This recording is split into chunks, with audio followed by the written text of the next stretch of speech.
When we say, God's hand is with us, many people immediately think of worldly blessings, success, protection, comfort, and quick answers. But the Bible clearly shows us something deeper. God's hand is not limited to today's comfort, it reaches into our future and eternity.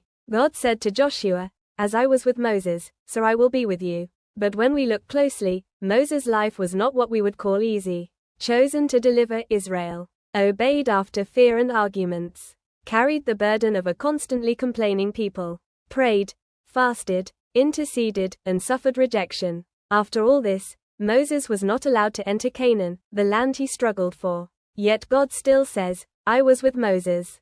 Joshua also obeyed, led the people, and entered the land, but his blessing looked different. The Bible repeatedly says, "The Lord was with Joseph."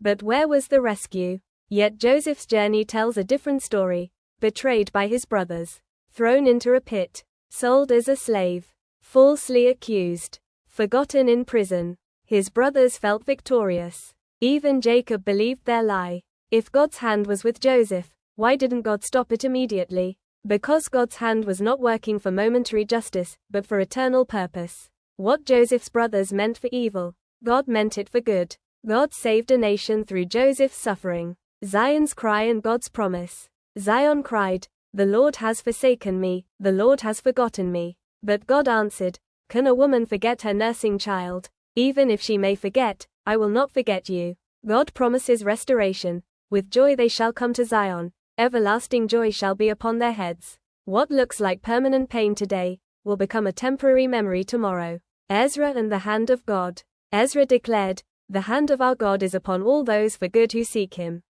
Ezra chapter 8 verse 22. He refused military help from the king. Instead, he chose prayer, fasting, and trust. The journey was dangerous. But God's hand made the impossible possible, not the journey painless. The answers to our prayers are not always like Eliezer's prayer. Eliezer prayed, and Rebekah appeared exactly as he asked. Yes, God can answer like that. But he does not always. Paul met Jesus directly on the road to Damascus.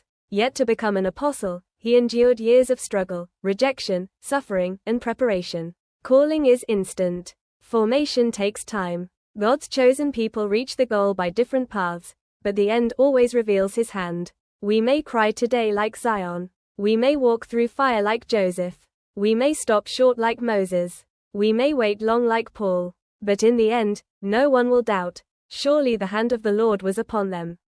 Amen.